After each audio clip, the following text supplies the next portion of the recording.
Today I rise to speak to an unfortunate trend that is starting to emerge in this chamber. A trend that is very dangerous, in fact, disastrous to our democracy and the republic in which we serve.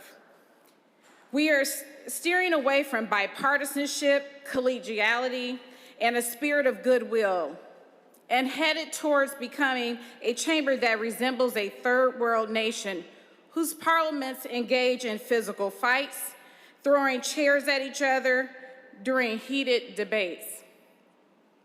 And honestly, I do not see how we as leaders of this state will ever find solutions to our most challenging problems when one side of the chamber attacks the other. I don't know about anyone else, but I can assure you that the people in my district have enough of political fights. The people back home want to hear about progress, unity, and understanding. This trend of incivility that has seemingly taken over this chamber could not have come at a worse time. Unless your political motives have been blinded you, we are slowly reopening the state and recovering from a global pandemic. We have an economy that has been decimated. We have a state budget that requires readjustments. We have lawsuits flying in and out of court.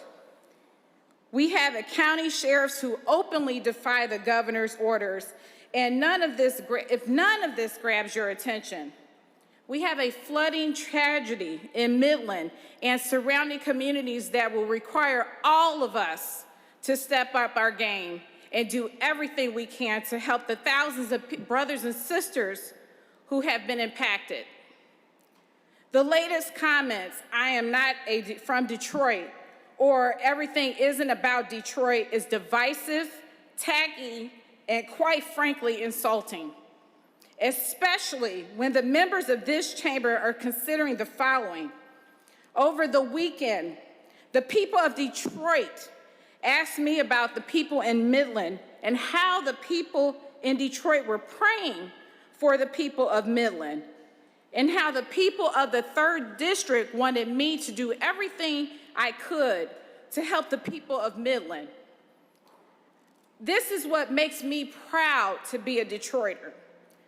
I have represented some of the poorest zip codes in the state of Michigan, and the people in my district are so empathetic to others that they ignore their own circumstances for just a moment to inquire about the circumstances of others.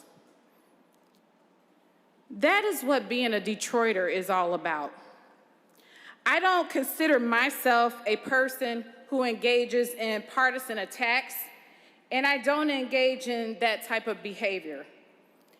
I guess you consider me to be an old school politician, a politician who reads legislation, studies the budget, and makes decisions based on the information that's best available at the time for debates that impact all Michiganders' lives.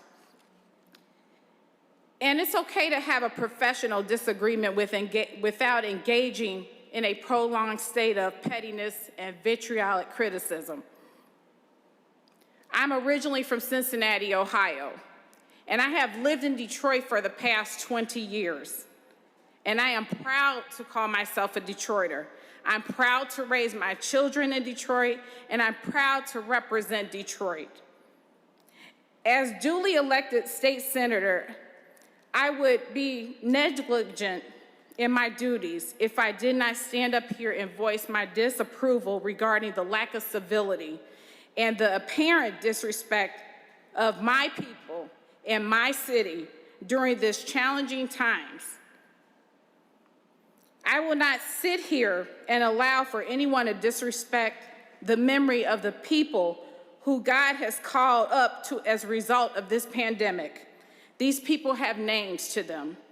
State Senator Morris Hood, Pastor William Harris Sr. from Grace Community Church, Pastor Eric Maxey from U-Turn Outreach Ministries, Tom Wilson, a retired